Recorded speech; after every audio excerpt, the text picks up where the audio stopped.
Masih di Sapa Indonesia Malam, saya Friska Clarissa. Saudara, masa kampanye pemilu 2024 akan berakhir besok.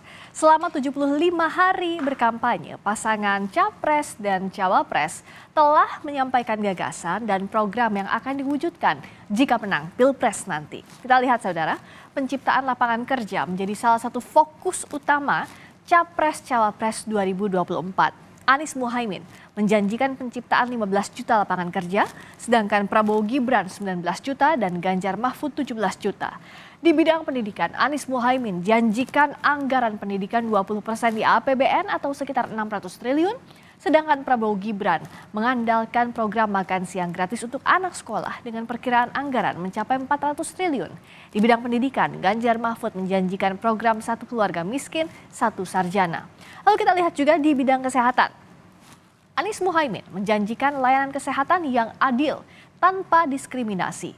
Prabowo Gibran sebut akan mengatasi kekurangan dokter dengan bangun 300 fakultas kedokteran. Sementara Ganjar Mahfud akan mewujudkan program satu desa, satu vaskes, satu nakes. Beragam janji paslon di Pilpres ditebar untuk memikat calon pemilih. Di kampanye terakhir besok, mampukah Capres-Cawapres meyakinkan gagasannya sebagai yang terbaik atau hanya gimmick belaka? Kita ulas usai tayangan berikut ini. Masa kampanye pemilu 2024 akan segera berakhir. Sabtu 10 Februari besok menjadi hari terakhir kampanye. Pasangan Capres-Cawapres nomor urut 1 Anies Baswedan Muhaimin Iskandar akan memanfaatkan hari terakhir kampanye dengan menggelar kampanye akbar di Jakarta International Stadium atau JIS. Timnas Amin Muhaimin menyatakan kampanye akbar Anies Muhaimin di Jakarta akan mengusung tema Kumpul Akbar Berani Berubah. Kumpul Akbar 10 Februari 2024 di Jakarta International Stadium, yang ini tentu saja menjadi salah satu momentum untuk perubahan. Salah satu agendanya tentu saja ingin bagaimana memberikan keadilan bagi seluruh rakyat Indonesia. Temanya adalah Kumpul Akbar dan Berani Berubah. Kita melihat animo masyarakat besar sekali. Insya Allah pintu JIS akan terbuka dari pagi, ya dari subuh. Silakan dari berbagai kalangan, tidak perlu tiket ya, karena selagi tempatnya masih ada, semua masyarakat boleh hadir untuk mengkampanyekan perubahan bagi seluruh rakyat Indonesia. Pasangan Capres-Cawapres nomor urut 2 Prabowo Gibran juga akan menutup kampanye di Jakarta, tepatnya di Stadion GBK Senayan. TKN Prabowo Gibran menyebut kampanye di GBK akan dihadiri 500 juta pendukung Prabowo Gibran. Estimasi orang yang datang, yang sudah daftar pada hari ini sudah lebih dari 500 juta orang yang sudah daftar. Dan yang sudah daftar itu sudah lebih dari 500 juta orang. Tetapi namanya ini kegiatan untuk umum, kita tidak bisa menghalangi, kita tidak bisa mencegah orang-orang yang ingin berdatang. Karena ini adalah untuk umum, tetapi kita anjurkan tetap suasananya tertib, semua harus menggunakan baju biru, karena namanya adalah pesta rakyat untuk Indonesia Maju, nanti menggunakan baju biru.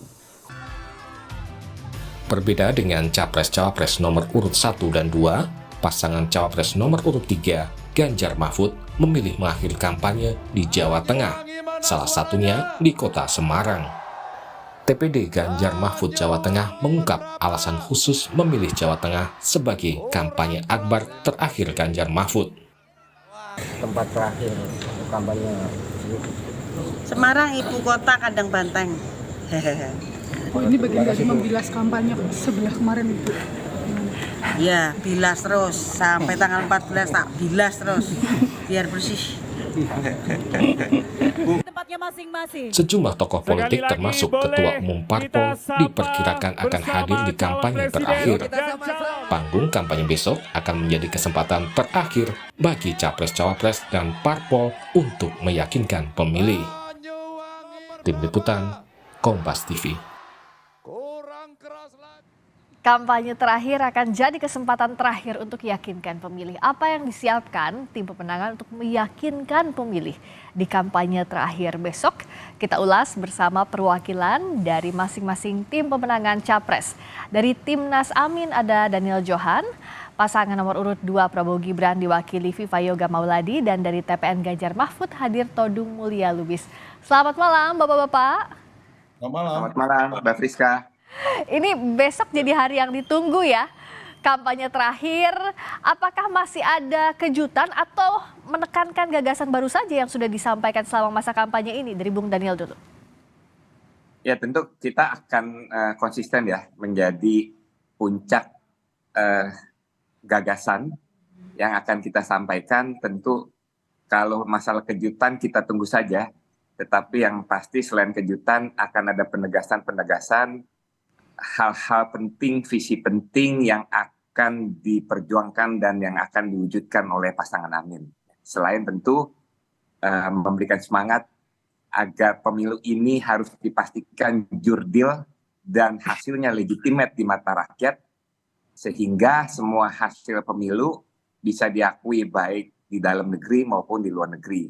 Sehingga kita akan mendorong segenap rakyat untuk dengan semangat datang ke TPS, sekaligus menjaga agar suara-suara di TPS itu terjaga dengan baik, tidak terjadi kecurangan, dan kita sama-sama mengawal dengan semangat, dengan riang. Kalau Mas Viva, ya kalau kejutan namanya juga kejutan, nggak mungkin ya dibocorin di sini, tapi apakah kampanye akbar besok layak ditunggu dan kenapa? Serta seperti Bung Daniel tadi, apakah ada penegasan gagasan juga dari paslon nomor urut 2?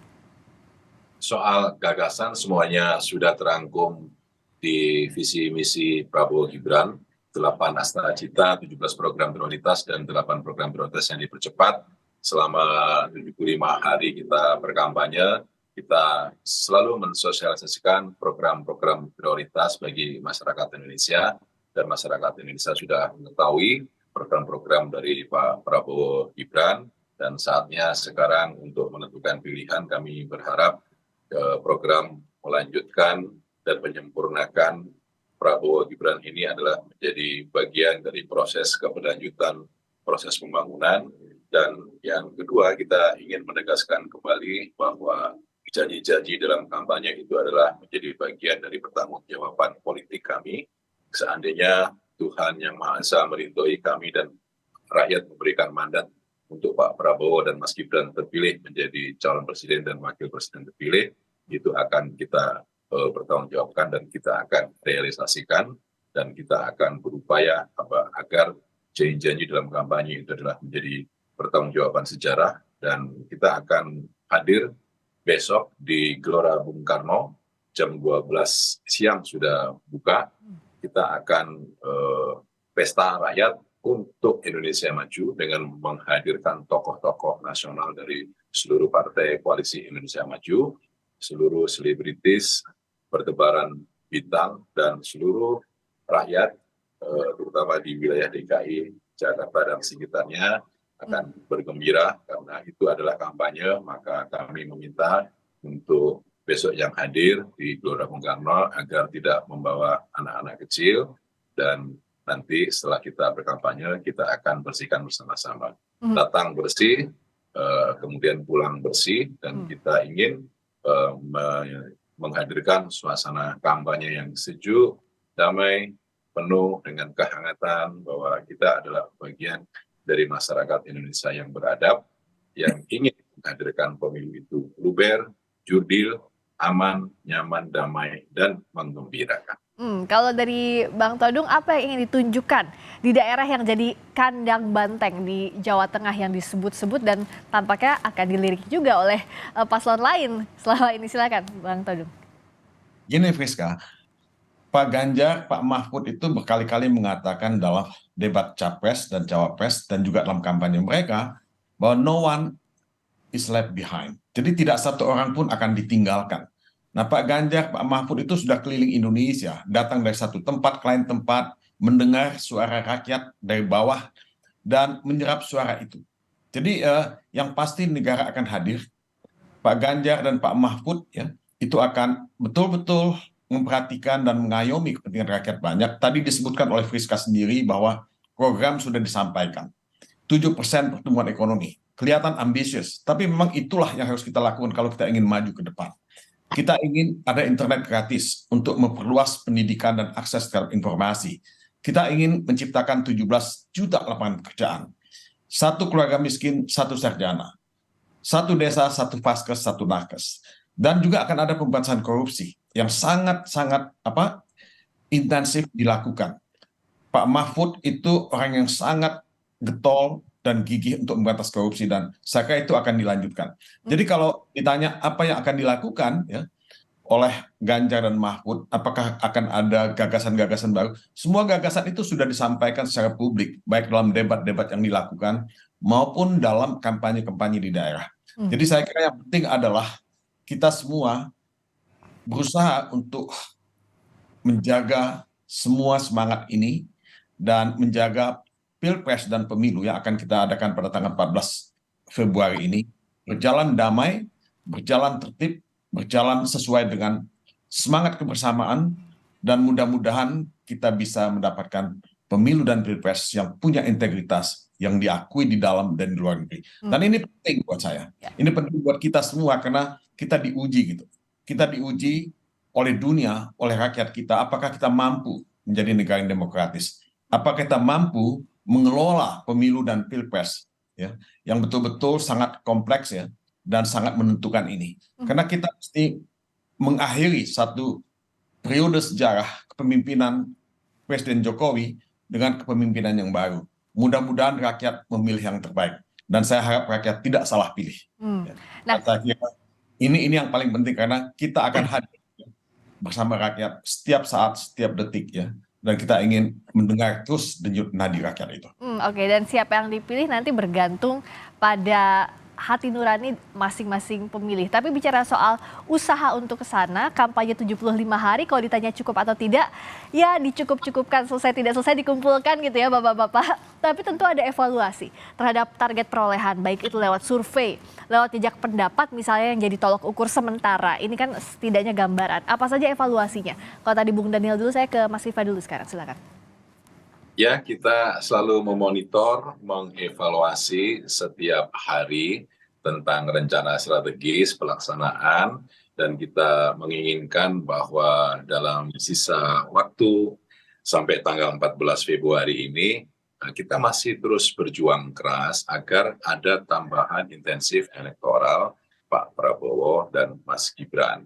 Kalau soal 1 putaran atau 2 putaran, kami serahkan kepada rakyat pemilih. Tapi kami menginginkan bahwa dalam sisa waktu ini kita akan terus berjuang dengan seluruh tokoh-tokoh koalisi Indonesia Maju untuk turun gunung, meyakinkan kepada masyarakat, dan kita menginginkan bahwa suasana pemilu sebagai bagian dari kedaulatan rakyat ini harus kita jaga sesuai dengan koridor demokrasi dan peraturan perundang-undangan, dan kita ingin bahwa pemilu itu adalah menjadi bagian dari proses kecerdasan politik rakyat dan menghasilkan sebuah proses politik yang didasari dalam legitimasi politik yang terpilih nanti adalah bagian dari legitimasi politik rakyat yang menjadi ajang bahwa pemilu harus kita jaga bersama, harus jujur, berkualitas dan berintegritas. Seluruh komponen bangsa, terutama dari pemantau pemilu, kami mohon untuk selalu mengawasi. Dari netizen juga sama, kami memohon untuk selalu memonitor dan mengawasi. Dan kita harapkan bagian dari proses penting kehidupan bangsa ke depan dengan pemilu ini menjadi tonggak-tonggak sejarah untuk meningkatkan kualitas demokrasi ke depan untuk lebih baik dan lebih berkualitas lagi. Kalau dari Bang Todung, evaluasi target elektoral sejauh ini seperti apa? Kita sangat optimis dengan target elektoral kita, dan yang paling penting sebetulnya adalah survei itu jadi guidance, jadi petunjuk, tapi saya tidak 100% percaya pada survei. Karena survei itu banyak ya hal yang bisa kita pertanyakan. Buat saya yang paling penting adalah penyelenggara negara. Buat saya yang paling penting adalah ASN, kepala desa, ya, pihak polisian, ya, pihak penyelenggara pemilu. Nah, mereka betul-betul mesti menjamin netralitas. Mereka betul-betul mesti menjamin tidak ya membolehkan ada yang intervensi, ikut campur tangan dan menekan atau intimidasi. kita pernah punya pemilu dan pilpres yang sangat demokratis, dan menurut saya kita tidak boleh mundur dari apa yang sudah kita capai sebelum-sebelumnya ini. Nah, ini yang paling penting, karena kalau misalnya netralitas itu dilanggar, kalau misalnya intervensi itu dibolehkan atau dibiarkan, nah kita akan menghadapi banyak sekali pertanyaan dan banyak sekali soalan mengenai legitimasi. Nah, apakah kita mau pemilu kita ini atau pilpres kita ini tidak punya legitimasi, outputnya? Kan kita tidak mau itu, karena itu akan menghambat pembangunan yang akan kita lakukan ke depan. Jadi harapan saya adalah, please ya, KPU, Bawaslu, polisi, TNI, kepala desa, aparat pemerintahan untuk menjaga diri, menahan diri untuk tidak mengganggu netralitas, tidak mengganggu integritas dari pemilu dan pilpres itu. Ini yang paling penting buat kami. Oke, jadi yang paling penting netralitas yang disoroti. Kalau dari paslon nomor urut 1, Bung Daniel, target perolehan suara sejauh ini apakah sudah sesuai yang diharapkan? Ya, terima kasih. Alhamdulillah kalau pasangan Pak Anies dan Pak Muhaimin dari survei internal terus meningkat. Ya, mudah-mudahan pada tanggal 14 Februari yang kita sebut sebagai silent majority dan kaum muda yang akan menentukan hasil pemilu nanti, hasil pilpres nanti, itu bisa memberikan keberpihakan, memberikan hatinya kepada pasangan Pak Anies dan Pak Muhaimin. Ya. Nah, kenapa saya bilang begitu? Karena selama kami keliling, termasuk di dapil saya itu, banyak masyarakat karena ada tekanan baik halus maupun tidak ya, untuk memilih pasangan tertentu, sehingga cukup banyak masyarakat itu yang tidak terus terang apa yang menjadi pilihan di hatinya. Ya. Nah, itu pun saya rasa akan menjadi distorsi yang cukup besar di dalam setiap survei, sehingga apa yang ditulis di dalam survei sebenarnya berbeda dengan yang ada di hatinya. Itu terjadi di Jakarta. Waktu Pak Anies maju, Pak Anies selalu dibontot. Tetapi pada saat pencoblosan, nah suara hati masyarakat itulah yang keluar. Dan waktu itu justru Pak Anies menang sebagai gubernur. Nah, mudah-mudahan ini pun akan terjadi pada tanggal 14 Februari. Yang penting adalah kita memastikan kepada segenap rakyat, jangan takut. Pilihlah sesuai hatimu, pilihlah calon yang menurut hatimu yang paling baik untuk masa depan Indonesia yang lebih memberikan harapan baru kepada kita semua. Oke, kalau dari sisi kampanye yang dilalui pasti sudah jor-joran dari masing-masing pasangan calon nomor urut 1, 2, 3. Tapi kan menuju pemilu dan juga di hari H dan setelahnya, yang penting adalah pemilu berjalan jujur, adil, dan bagaimana rakyat bisa mengawasi ini. Apa yang dipesankan dari masing-masing paslon dan sudah bisa dipercayakah proses pemilu yang selama ini berjalan? Bang Todung dulu. Ya, selama ini kita berhasil menjaga satu proses pemilu dan pilpres yang cukup baik. Ya. Dan kita dilihat sebagai negara demokrasi ketiga di dunia setelah India dan Amerika. Nah, menurut saya kita tidak boleh merosot dari itu. Jadi sekali lagi saya hanya ingin menekankan, tolong KPU, Bawaslu, ASN, ya, pejabat-pejabat pemerintahan daerah, polisi dan TNI untuk menjaga diri, tidak ikut campur. Untuk betul-betul menjaga ya stabilitas dalam proses pemilu ini supaya tidak ada ya kecurigaan, tidak ada tekanan intimidasi. Nah, kalau ini kita bisa lakukan, menurut saya insya Allah kita akan berhasil melahirkan pemimpin baru yang didukung dan mempunyai legitimasi. Nah, kalau yang lain, saya kasih kita semua sudah punya antisipasi, kita punya survei internal yang kita lakukan masing-masing. Saya kira rakyat itu cukup cerdas, dia akan memilih dengan hati nuraninya. Ya. Jadi program sudah disampaikan, ya, dan mereka akan melihat program, bukan melihat gimmick-gimmick yang sudah diberikan. Itu akan lewat. Oke. Baik, kalau Bung Daniel gimana untuk mengawasi proses pemilu yang tersisa ini? Ya, semangatnya sama. Kita benar-benar menekankan agar ASN, Polri, tentara, seluruh aparat itu bersikap netral. Ya. Karena tugas mereka justru adalah yang di ujung tombak melaksanakan undang-undang dan peraturan.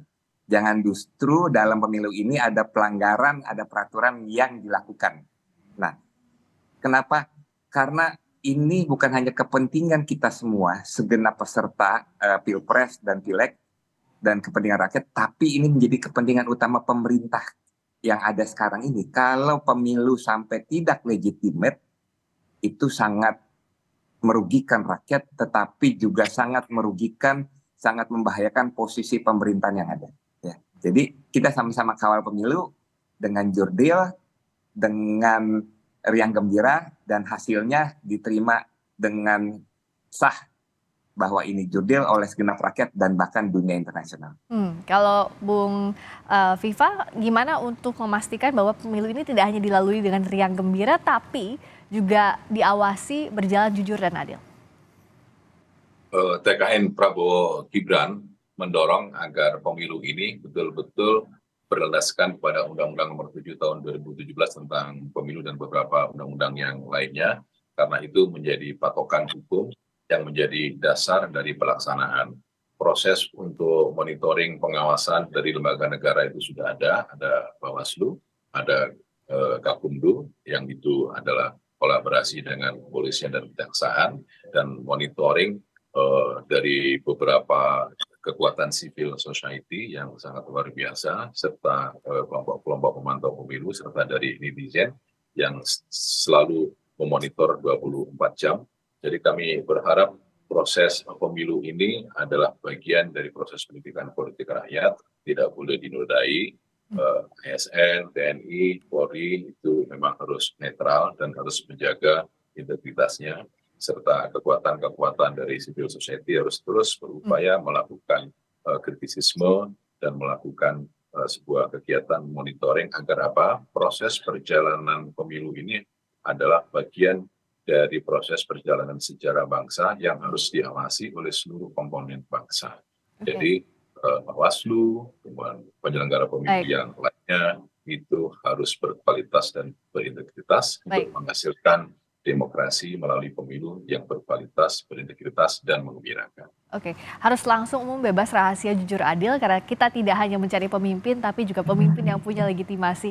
Kita awasi bersama. Terima kasih dari Timnas Amin, Bung Daniel Johan. Terima kasih dari TKN Prabowo Gibran, Mas Viva Yoga Mauladi. Terima kasih juga dari TPN Ganjar Mahfud, Bang Todung Mulya Lubis. Terima kasih Bapak-Bapak, selamat malam, sehat-sehat.